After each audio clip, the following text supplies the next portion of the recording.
নমস্কার, আপনাদের স্বাগত জানাচ্ছি আজকের সংবাদ বুলেটিনে। এখন দেখে নেব দিনের কিছু গুরুত্বপূর্ণ শিরোনাম। প্রথমেই রাজ্য এবং জাতীয় রাজনীতি। নবান্ন অভিযানে আহত তিলোত্তমার মায়ের আঘাতের রিপোর্টে কারসাজির অভিযোগ উঠেছে। এই ঘটনায় পুলিশের বিরুদ্ধে আইনি পদক্ষেপ নেওয়ার কথা ভাবছে পুলিশ। ভোটার তালিকা সংশোধন নিয়ে নবান্ন এবং নির্বাচন কমিশনের মধ্যে সংঘাত চরমে। এ বিষয়ে কমিশন মুখ্য সচিবকে তৃতীয় চিঠি পাঠিয়েছে। দমদম স্টেশনে বিজেপির রাজ্য সভাপতি সুকান্ত মজুমদারের সামনে বিক্ষোভ দেখিয়েছেন আইএনটিটিইউসির কর্মীরা, যা রাজনৈতিক উত্তেজনা বাড়িয়েছে। শুভেন্দু অধিকারীর বিরুদ্ধে পুলিশকে কটূক্তি করার অভিযোগ এনেছেন তৃণমূল সাংসদ কল্যাণ বন্দ্যোপাধ্যায়। তিনি অশালীন ভাষা ব্যবহারেরও অভিযোগ এনেছেন। ভোটার তালিকা থেকে নাম বাদ দেওয়া প্রসঙ্গে নির্বাচন কমিশন সুপ্রিম কোর্টে জানিয়েছে যে নোটিশ, শুনানি এবং কারণ ছাড়া কোনো নাম বাদ দেওয়া যাবে না। এর পাশাপাশি কমিশন আরও জানিয়েছে যে নাম বাদ পড়ার কারণ প্রকাশের কোনো আইনি বাধ্যবাধকতা নেই। এবার জাতীয় এবং আন্তর্জাতিক খবর। ভোট কারচুপির অভিযোগের সপক্ষে প্রমাণ চেয়ে কংগ্রেস নেতা রাহুল গান্ধীকে চিঠি পাঠিয়েছে নির্বাচন কমিশন। প্রমাণ দিতে না পারলে তাকে ক্ষমা চাইতে বলা হয়েছে। রবার্ট ভাড্রার বিরুদ্ধে চার্জশিট জমা দিয়েছে ইডি। গুরুগ্রামের জমি কেলেঙ্কারিতে তিনি 58 কোটি টাকা অবৈধভাবে পেয়েছেন বলে অভিযোগ করা হয়েছে। সবার বসরা ভারতের উন্নতি মেনে নিতে পারছে না। মার্কিন প্রেসিডেন্ট ডোনাল্ড ট্রাম্পকে কটাক্ষ করে এই মন্তব্য করছেন ভারতের প্রতিরক্ষা মন্ত্রী রাজনাথ সিং। ভারতকে পারমাণবিক হামলার হুমকি দিয়েছেন পাকিস্তানের সেনাপ্রধান আসিফ মুনির। সিন্ধু নদের উপর ভারতের বাঁধ ধ্বংস করার হুমকিও দিয়েছেন তিনি। এই ছিল আজকের খবরের শিরোনাম। বিস্তারিত খবর দেখতে আমাদের সঙ্গেই থাকুন। নবান্ন অভিযানে আহত তিলোত্তমার মায়ের আঘাতের রিপোর্টে কারসাজির অভিযোগ, পুলিশের বিরুদ্ধে মামলা করার ভাবনা। নমস্কার, এই মুহূর্তে একটি অত্যন্ত গুরুত্বপূর্ণ খবর উঠে আসছে। গত শনিবার নবান্ন অভিযানে আহত আরজিকর হাসপাতালের প্রয়াত প্রশিক্ষণরত চিকিৎসক তিলোত্তমার মায়ের আঘাতের মেডিকেল রিপোর্ট বদলে দেওয়ার গুরুতর অভিযোগ উঠেছে। এই ঘটনাকে কেন্দ্র করে রাজনৈতিক মহলে নতুন করে বিতর্কের সৃষ্টি হয়েছে। তিলোত্তমার বাবা অভিযোগ করেছেন যে তিনি হাসপাতালে প্রথম যে রিপোর্টটি দেখেছিলেন সেটি পরবর্তীতে বদলে দেওয়া হয়েছে। তার দাবি, প্রথম রিপোর্টে মাথায় আঘাতের কথা স্পষ্টভাবে উল্লেখ থাকলেও পরে যে রিপোর্টটি তাকে দেওয়া হয় সেখানে আঘাতের কারণ হিসেবে শুধুমাত্র মিছিলের দুর্ঘটনা লেখা হয়। এই রিপোর্টে পুলিশি লাঠিচার্জের কোনো উল্লেখ ছিল না, যা তিনি এবং তার পরিবার বারবার দাবি করে আসছিলেন। এই নিয়ে তিলোত্তমার বাবা এবং তার আইনজীবী যখন প্রশ্ন তোলেন, তখন রিপোর্টটি আবার সংশোধন করা হয় এবং আহত মায়ের বক্তব্য সেখানে উল্লেখ করা হয়। কিন্তু এই ঘটনায় পরিবারের মনে গভীর সন্দেহ তৈরি হয়েছে। তারা বলছেন যে কেন একজন আহত ব্যক্তির বক্তব্য রিপোর্টে উল্লেখ থাকবে না।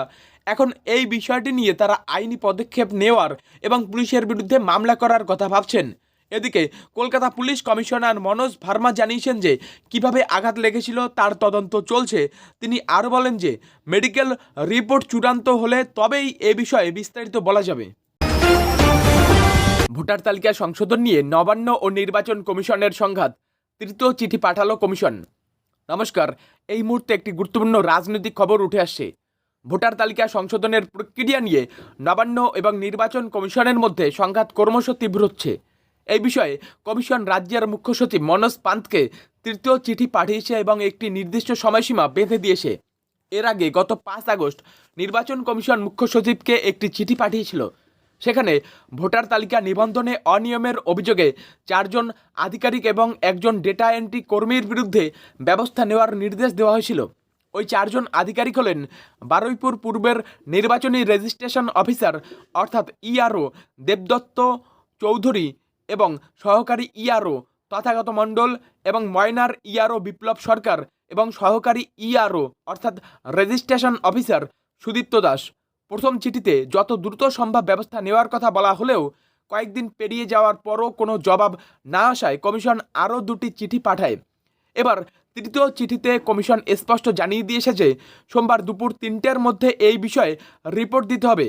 বিশেষজ্ঞদের মতে এই তৃতীয় চিঠি থেকে বোঝা যায় যে কমিশন এবং রাজ্য সরকারের মধ্যকার সংঘাত এখন চরম পর্যায়ে পৌঁছেছে।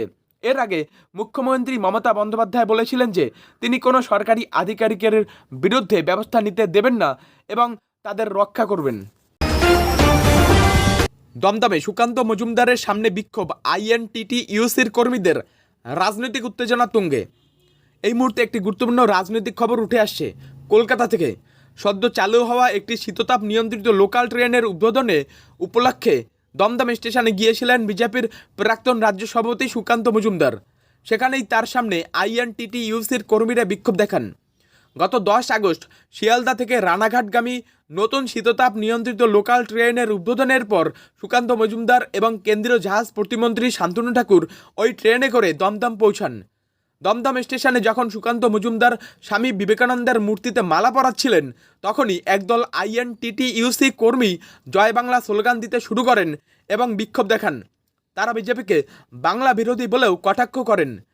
একজন বিক্ষোভকারী ট্রেনের সাইনবোর্ডে বানান ভুলের প্রসঙ্গ তুলে সমালোচনাও করেন।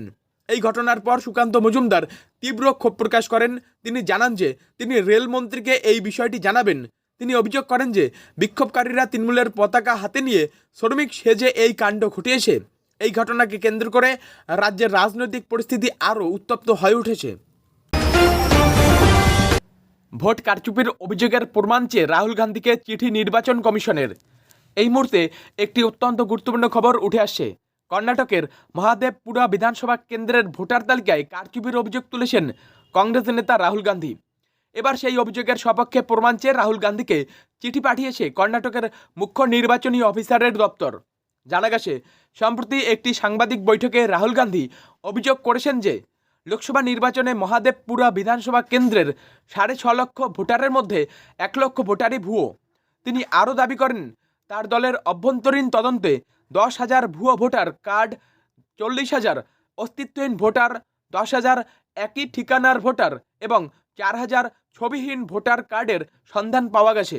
এছাড়াও নতুন ফর্ম 6-এর অপব্যবহারের 33,000 উদাহরণও তিনি তুলে ধরেন।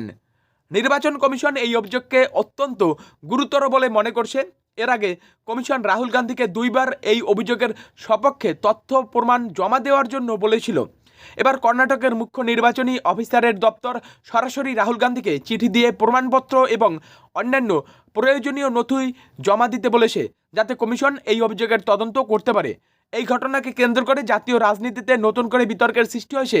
কংগ্রেস এই ঘটনাকে সরকারের চাপ দিয়ে নির্বাচন কমিশনকে প্রভাবিত করার চেষ্টা বলে অভিযোগ করেছে।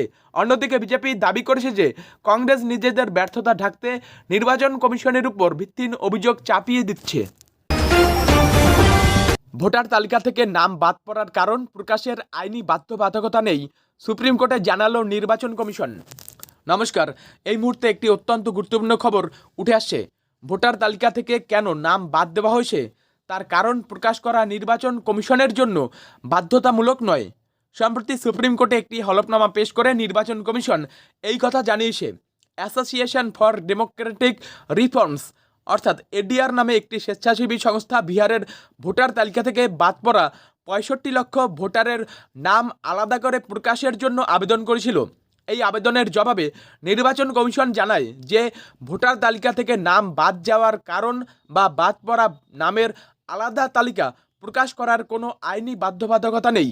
কমিশন আরও বলেছে যে এই বিষয়ে কোনো নির্দিষ্ট আইন বা নির্দেশিকা নেই যা তাদের এই কাজ করতে বাধ্য করে। তবে কমিশন আরও জানিয়েছে যে তারা বুথ স্তরের রাজনৈতিক দলগুলোর প্রতিনিধিদের কাছে এমন ভোটারের তালিকা পাঠিয়েছে যারা ফর্ম জমা দেয়নি বা যাদের ঠিকানা ভুল। এর ফলে রাজনৈতিক দলগুলো সেই সব ভোটারদের কাছে পৌঁছে তাদের সচেতন করতে পারবে। আগামী 12ই আগস্ট এই মামলার পরবর্তী শুনানি রয়েছে। তবে এই ঘটনার জেরে বিহারের রাজনৈতিক মহলে তীব্র উত্তেজনা দেখা দিয়েছে, কারণ বিরোধী দলগুলো ভোটার তালিকা সংশোধনের প্রক্রিয়া নিয়ে আগেই প্রশ্ন তুলেছিল। সবার বসরা ভারতের উন্নতি মেনে নিতে পারছে না, ট্রাম্পকে কটাক্ষ রাজনাথ সিংয়ের। নমস্কার, এই মুহূর্তে একটি অত্যন্ত গুরুত্বপূর্ণ বড় খবর উঠে আসছে। সম্প্রতি কেন্দ্রীয় প্রতিরক্ষামন্ত্রী রাজনাথ সিং মার্কিন প্রেসিডেন্ট ডোনাল্ড ট্রাম্পের বিরুদ্ধে কড়া মন্তব্য করেছেন। তিনি বলেন যে ভারত যখন অর্থনৈতিকভাবে শক্তিশালী হচ্ছে তখন সবার বসরা তা মেনে নিতে পারছে না। জানা গেছে, ট্রাম্প প্রশাসনের পক্ষ থেকে ভারতের উপর নতুন করে শুল্ক চাপানো হয়েছে, যার ফলে মার্কিন বাজারে ভারতীয় পণ্যের দাম অনেকটাই বেড়ে যাবে। এর কারণ হিসেবে বলা হচ্ছে ভারত রাশিয়া থেকে তেল কেনা চালিয়ে যাচ্ছে, যা আমেরিকা ভালোভাবে নিচ্ছে না। মধ্যপ্রদেশের একটি অনুষ্ঠানে রাজনাথ সিং এই প্রসঙ্গে কথা বলতে গিয়ে বলেন যে কিছু আন্তর্জাতিক শক্তি ভারতের দ্রুত অগ্রগতি বা দ্রুত অর্থনৈতিক উন্নতি মেনে নিতে পারছে না, তাই তারা ভারতের পণ্যকে অন্যান্য দেশে মহার্ঘ করে তুলছে যাতে তার বিক্রি কমে যায়। তিনি দৃঢ়তার সঙ্গে বলেন যে কোনো আন্তর্জাতিক শক্তি ভারতকে পরাশক্তি হওয়া থেকে আটকাতে পারবে না। ভারতে পারমাণবিক হামলার হুমকি পাকিস্তানের সেনাপ্রধানের। নমস্কার, এই মুহূর্তে একটি অত্যন্ত গুরুত্বপূর্ণ সামরিক খবর উঠে আসছে। সম্প্রতি আমেরিকা সফরে গিয়ে পাকিস্তানের সেনাপ্রধান আসিফ মুনির ভারতকে পারমাণবিক হামলার হুমকি দিয়েছেন। জানা গেছে, একটি অনুষ্ঠানে ভাষণ দেওয়ার সময় আসিফ মুনির বলেন, আমরা একটি পারমাণবিক শক্তিধর দেশ। যদি আমরা মনে করি যে আমরা ডুবে যাচ্ছি, তবে আমরা আমাদের সাথে অর্ধেক বিশ্বকে নিয়ে ডুবব। এই মন্তব্যটি আন্তর্জাতিক মহলে ব্যাপক চাঞ্চল্য সৃষ্টি করেছে। সেনাপ্রধান সিন্ধু নদ নিয়েও ভারতকে হুমকি দিয়েছেন। তিনি বলেন, আমরা সিন্ধু নদের উপর ভারতের বাঁধ বানানোর অপেক্ষা করব, আর যখন তৈরি হয়ে যাবে তখন আমরা 10টা মিসাইল দিয়ে ওই বাঁধ ধ্বংস করে দেব। তিনি আরও বলেন, সিন্ধু নদ ভারতের পারিবারিক সম্পত্তি নয় এবং পাকিস্তানের মিসাইলের কোনো অভাব নেই। মুনির ভারতের অর্থনৈতিক শক্তিকে একটি চকচকে মার্সিডিজ গাড়ির সঙ্গে এবং পাকিস্তানের শক্তিকে ইট পাথরে ভর্তি ড্যাম্প ট্রাকের সঙ্গে তুলনা করে বলেন, যদি ট্রাক গাড়িতে ধাক্কা মারে তাহলে কার ক্ষতি হবে? তার এই মন্তব্য থেকে দুই দেশের মধ্যকার সম্পর্কের তিক্ততা আরও একবার স্পষ্ট হয়েছে।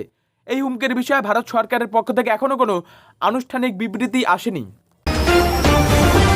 শুভেন্দু অধিকারীর বিরুদ্ধে পুলিশকে কটূক্তি করার অভিযোগ আনলেন কল্যাণ বন্দ্যোপাধ্যায়। নমস্কার, এই মুহূর্তে একটি গুরুত্বপূর্ণ রাজনৈতিক খবর উঠে আসছে। তৃণমূল সাংসদ কল্যাণ বন্দ্যোপাধ্যায় সম্প্রতি বিরোধী দলনেতা শুভেন্দু অধিকারীর বিরুদ্ধে পুলিশকে কটূক্তি করা এবং উস্কানিমূলক আচরণের অভিযোগ এনেছেন। জানা গেছে, নবান্ন অভিযানকে ঘিরে বিজেপি ও তৃণমূলের মধ্যে রাজনৈতিক সংঘাত তীব্র হওয়ার পর রবিবার শ্রীরামপুরে সাংবাদিকদের মুখোমুখি হন কল্যাণ বন্দ্যোপাধ্যায়। সেখানে তিনি অভিযোগ করেন যে শুভেন্দু অধিকারীর নেতৃত্বে নবান্ন অভিযানের নামে রাজ্যে অরাজক পরিস্থিতি তৈরি করা হয়েছিল। তিনি বলেন যে বিজেপি কর্মীরা সরকারি সম্পত্তি ভাঙচুর করেছে এবং পুলিশকেও মারধর করেছে। কল্যাণ বন্দ্যোপাধ্যায় আরও দাবি করেন যে শুভেন্দু অধিকারী অত্যন্ত অশালীন ভাষা ব্যবহার করেছেন, যা রাজনৈতিক সৌজন্যের পরিপন্থী। তিনি হাইকোর্টের একটি রায়ের কথা উল্লেখ করে বলেন যে শুভেন্দু সেই রায়ের সুযোগ নিয়ে একের পর এক অপরাধমূলক কাজ করে চলেছেন। তার মতে এমন মন্তব্য এবং আচরণ রাজনীতিতে গ্রহণযোগ্য নয় এবং এমন ব্যক্তিদের রাজ্যের রাজনৈতিক পরিসর থেকে সরিয়ে দেওয়া উচিত। কল্যাণ বন্দ্যোপাধ্যায় জোর দিয়ে বলেন যে সমালোচনা সহ্য করতে হলেও রাজনৈতিক ভাষায় শালীনতা থাকা আবশ্যক। নোটিশ, শুনানি এবং কারণ ছাড়া ভোটার তালিকা থেকে কোনো নাম বাদ দেওয়া যাবে না, সুপ্রিম কোর্টে জানালো নির্বাচন কমিশন। এই মুহূর্তে একটি অত্যন্ত গুরুত্বপূর্ণ খবর উঠে আসছে। সম্প্রতি অ্যাসোসিয়েশন ফর ডেমোক্রেটিক রিফর্মস অর্থাৎ এডিআর এর মামলার পরিপ্রেক্ষিতে সুপ্রিম কোর্টে একটি হলফনামা দাখিল করেছে নির্বাচন কমিশন। সেখানে কমিশন স্পষ্ট জানিয়েছে যে আগাম নোটিশ, শুনানির সুযোগ এবং লিখিত কারণ ছাড়া কোনো যোগ্য ভোটারের নাম ভোটার তালিকা থেকে বাদ দেওয়া যাবে না। কমিশন স্পষ্ট জানিয়েছে যে স্পেশাল ইন্টেন্সিভ রিভিশন অর্থাৎ এসআইআর চলাকালীন কোনো যোগ্য ভোটারের নাম যেন ভুল করে বাদ না পড়ে, তার জন্য কঠোর নির্দেশ দেওয়া হয়েছে। কোনো নাম বাদ দেওয়ার ক্ষেত্রে 3টি ধাপ বাধ্যতামূলক। সংশ্লিষ্ট ব্যক্তিকে কারণসহ আগাম নোটিশ পাঠানো, সেই ব্যক্তিকে তার বক্তব্য ও নথি পেশ করার সুযোগ দেওয়া, যথাযথ যুক্তিসহ একটি লিখিত নির্দেশ জারি করা। এছাড়াও 2 স্তরের আপিলের সুযোগও রাখা হয়েছে। কমিশন আরও জানিয়েছে যে তারা নথিবিহীন ভোটারদের নথি সংগ্রহে সহায়তা করছে এবং রাজনৈতিক দলগুলির সঙ্গে তালিকা ভাগ করে নিয়েছে যাতে বাদ যাওয়া নামগুলো আবার যুক্ত করা যায়। এই সিদ্ধান্তের মাধ্যমে নির্বাচন কমিশন ভোটার তালিকা সংশোধনের স্বচ্ছতা এবং নির্ভুলতা বজায় রাখার ব্যাপারে তাদের অঙ্গীকার আরও একবার স্পষ্ট করেছে। রবার্ট ভাড্রা জমি চুক্তিতে 58 কোটি টাকা অবৈধভাবে পেয়েছেন, চার্জশিটে জানালো ইডি। নমস্কার, এই মুহূর্তে একটি অত্যন্ত গুরুত্বপূর্ণ খবর উঠে আসছে। এনফোর্সমেন্ট ডিরেক্টরেট অর্থাৎ ইডি কংগ্রেস সাংসদ প্রিয়াঙ্কা গান্ধী ভাড্রার স্বামী রবার্ট ভাড্রার বিরুদ্ধে গুরুগ্রামের একটি জমি কেলেঙ্কারির ঘটনায় একটি চার্জশিট জমা দিয়েছে। ইডির অভিযোগ, রবার্ট ভাড্রা এই জমি চুক্তির মাধ্যমে 58 কোটি টাকা অবৈধভাবে উপার্জন করেছেন। ইডির দাবি, 2008 সালের ফেব্রুয়ারি মাসে ভাড্রার সংস্থা স্কাইলাইট হসপিটালিটি প্রাইভেট লিমিটেড রাজনৈতিক প্রভাব খাটিয়ে ওঙ্কারেশ্বর প্রপার্টিজের কাছ থেকে 3.53 একর জমি মাত্র 7.5 কোটি টাকায় কিনেছিল, যার প্রকৃত বাজার মূল্য ছিল প্রায় 15 কোটি টাকা। এরপর দ্রুততার সঙ্গে সেই জমির মিউটেশন প্রক্রিয়া সম্পন্ন করা হয়।